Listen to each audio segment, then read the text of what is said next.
Welcome to कैम्बूस्ट dear students. आज हम देखेंगे लिक्विड स्टेट का लेक्चर नंबर 4, जिसमें हम स्टडी करने वाले हैं स्ट्रक्चर ऑफ लिक्विड्स को। बहुत ही सिंपल है, ध्यान से सुनिएगा। देखिए, अगर हम एक लिक्विड के स्ट्रक्चर को स्टडी करना चाहते हैं तो यानी हम ये फाइंड आउट करना चाहते हैं कि लिक्विड के अंदर कॉन्स्टिट्यूएंट पार्टिकल्स जो हैं वो किस तरीके से अरेंज्ड है, उसके लिए हमारे पास डिफरेंट स्टडीज़ हैं जिनको हम इस लेक्चर में डिटेल में डिस्कस करेंगे।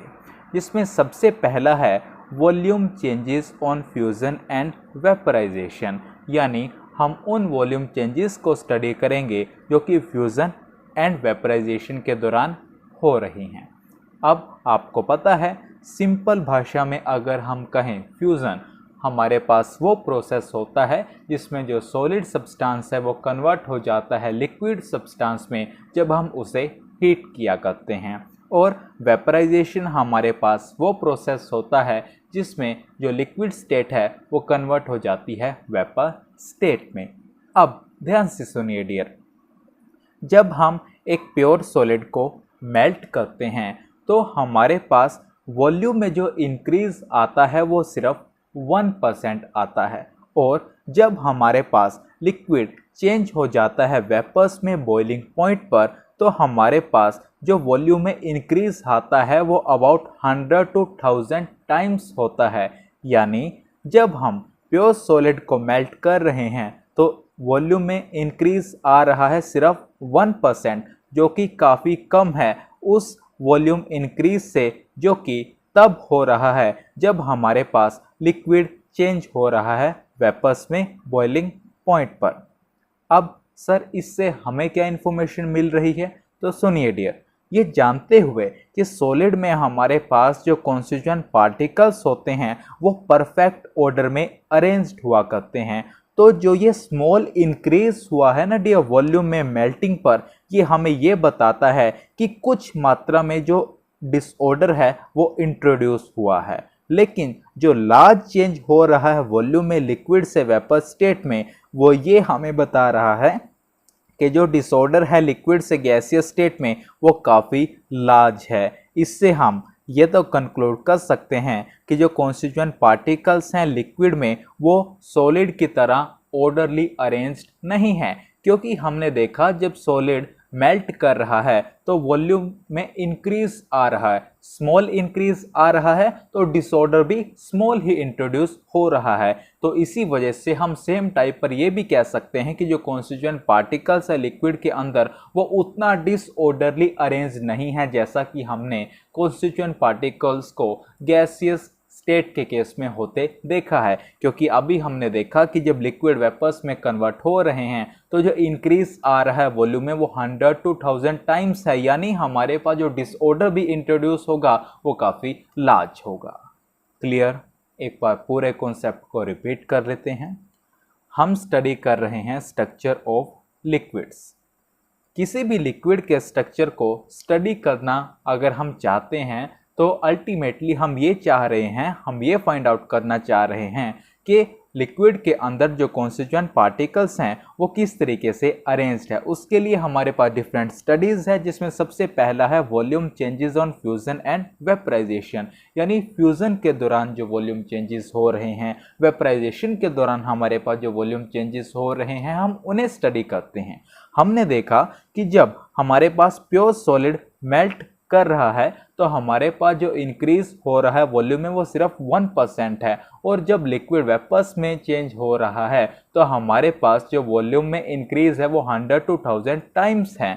यानी हमारे पास पहले केस की बात करें जहां पर हमें वॉल्यूम में जो इंक्रीज है वो काफ़ी स्मॉल देखने को मिल रहा है, यानी 1%, यानी हमारे पास स्मॉल क्वांटिटी में जो डिसऑर्डर है वो इंट्रोड्यूस हुआ है। लेकिन दूसरे केस में जब हमारे पास जो इंक्रीज आ रहा है वॉल्यूम में वो काफ़ी लार्ज है, यानी जो हमारे पास डिसऑर्डर भी इंट्रोड्यूस हो रहा है वो भी काफ़ी लार्ज है। तो हम ये कंक्लूड कर सकते हैं कि लिक्विड में हमारे पास जो कॉन्स्टिट्यूएंट पार्टिकल्स हैं वो सॉलिड की तरह तो ऑर्डरली अरेंज नहीं है, लेकिन उतना डिसऑर्डरली भी अरेंज नहीं है जैसा कि हमें गैसियस स्टेट के केस में देखने को मिलता है। यही बात हमने यहाँ पर मेंशन की है। To study the structure of a liquid means to find out how constituent particles are arranged within the liquid, and for that the different studies are as follows. First is volume changes on fusion and vaporization. It is observed that when a pure solid melts, the increase in volume is only 1%, which is much smaller than increase in volume which takes place when the liquid changes into vapors at the boiling point, which is about 100 to 1000 times. Knowing that in a solid the constituent particles are arranged in a perfect order, the small increase in volume on melting shows that some disorder has been introduced. But large change in volume from liquid to vapor state reveals that disorder from liquid to gaseous state is very large. Hence, we conclude that the constituent particles of a liquid are not as ordered as that in a solid, but at the same time they are not as disordered as that in a gas. Clear हुआ आपको यहाँ पर? तो ये हमारे पास first बात हो गई volume changes on fusion and vaporisation की। क्लियर? तो आप इसे नोट करें, देन हम चलते हैं लेक्चर के नेक्स्ट सेगमेंट की तरफ। तो चलिए डियर स्टूडेंट्स, सेकेंड स्टडी हम देखेंगे enthalpies of fusion and vaporisation. अगर हम बात करें सिंपली टर्म एंथैल्पी की, तो बेसिकली वो हमारे पास एनर्जी मेजरमेंट होता है एक थर्मोडायनेमिक सिस्टम का। अब ध्यान से सुनिए डियर, हमें जो अमाउंट ऑफ हीट चाहिए होती है एक प्योर सॉलिड के 1 मोल को मेल्ट करने के लिए एट द मेल्टिंग पॉइंट, वो काफ़ी कम पाया गया एज़ कम्पेयर टू जो अमाउंट ऑफ हीट हमें चाहिए होती है लिक्विड के 1 मोल को कन्वर्ट करने के लिए वेपर में at the boiling point. I repeat, हमें जो अमाउंट ऑफ हीट चाहिए होती है एक प्योर सॉलिड के 1 मोल को मेल्ट करने के लिए एट द मेल्टिंग पॉइंट, वो काफ़ी कम पाई गई एज़ कम्पेयर टू जो अमाउंट ऑफ हीट हमें चाहिए होती है लिक्विड के 1 मोल को कन्वर्ट करने के लिए वेपर में at the boiling point. The amount of heat required to melt 1 mole of a pure solid at the melting point, जिसे हम मोलर एंथैल्पी ऑफ फ्यूजन भी बोलते हैं, is found to be much smaller than the amount of heat required to convert 1 mole of liquid obtained into vapor at the boiling point, जिसे हम molar enthalpy of vaporization भी बोलते हैं। Example के लिए डियर, हमारे पास जो डेल्टा H0F है आइस के लिए वो है 6.1 किलो जूल पर मोल, लेकिन हमारे पास जो डेल्टा H0 वेपराइजेशन है वो हमारे पास वाटर के लिए है 40.7 किलो जूल पर मोल, यानी डेल्टा H0 वेपराइजेशन ज़्यादा है डेल्टा H0 फ्यूजन से। अब याद रखना डियर, हमारे पास जितना ज़्यादा अमाउंट ऑफ हीट एब्जॉर्ब होगा उतना ही ज़्यादा डिसऑर्डर भी इंट्रोड्यूस होगा। तो ऊपर का डाटा देखने से क्या पता चल रहा है कि इस केस में हमारे पास ज़्यादा डिसऑर्डर इंट्रोड्यूस हुआ होगा, यानी जब हम सॉलिड को मेल्ट करते हैं तो जो डिसऑर्डर इंट्रोड्यूस होता है उस लिक्विड में जो कि हमें मिलता है जब हम सॉलिड को मेल्ट करते हैं वो काफ़ी स्मॉल होता है एज़ कम्पेयर टू उस डिसऑर्डर के जो कि तब इंट्रोड्यूस होता है जब हमारे पास हम सेम अमाउंट ऑफ लिक्विड को कन्वर्ट करते हैं वेपर में at boiling point. Thus, when we melt solid, some disorder is introduced in the liquid obtained, but this disorder is much smaller than the disorder introduced when we change the same amount of liquid to the vapor at the boiling point। यानी जब हमने solid को melt किया कुछ disorder introduce हुआ, लेकिन वो काफ़ी कम है एज़ कम्पेयर टू उस डिसऑर्डर के जो कि तब इंट्रोड्यूस हुआ जब हमारे पास सेम अमाउंट ऑफ लिक्विड को हमने किस में कन्वर्ट किया, बॉइलिंग पॉइंट पर, वेपर में। अब हमारे पास यहाँ से क्या पता चल रहा है कि जो कॉन्स्टिट्यूएंट पार्टिकल्स हैं एक लिक्विड के वो उतने ऑर्डरली अरेंज तो नहीं है जैसा कि हमें सॉलिड्स के केस में देखने को मिलता है, लेकिन एट द सेम टाइम हम ये भी कह सकते हैं कि जो कॉन्स्टिट्यूएंट पार्टिकल्स हैं लिक्विड के अंदर वो उतना डिसऑर्डरली भी अरेंज नहीं है जैसा कि हमें गैसेस के केस में देखने को मिलता है।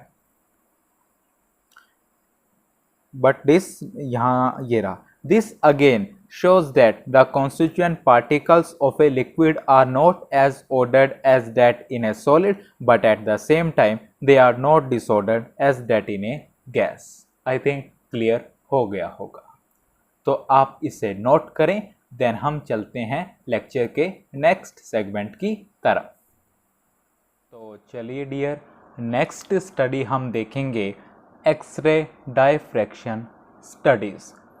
देखिए डियर, हमें पता है कि हमारे पास क्रिस्टलाइन सॉलिड्स वो सॉलिड्स होते हैं जिनमें जो कॉन्स्टिट्यूएंट पार्टिकल्स हैं वो परफेक्टली अरेंज्ड हुआ करते हैं, और हमारे पास क्रिस्टलाइन सॉलिड्स की एक्सरे डायफ्रैक्शन स्टडीज़ ये बताती है कि सॉलिड क्रिस्टल के अंदर जो कॉन्स्टिट्यूएंट पार्टिकल्स हैं वो परफेक्ट ऑर्डर में अरेंज्ड हैं, और जो ये ऑर्डर है ये हमारे पास क्रिस्टल की एजेस तक एक्सटेंड होता है, जिसे हम लॉन्ग रेंज ऑर्डर भी बोलते हैं।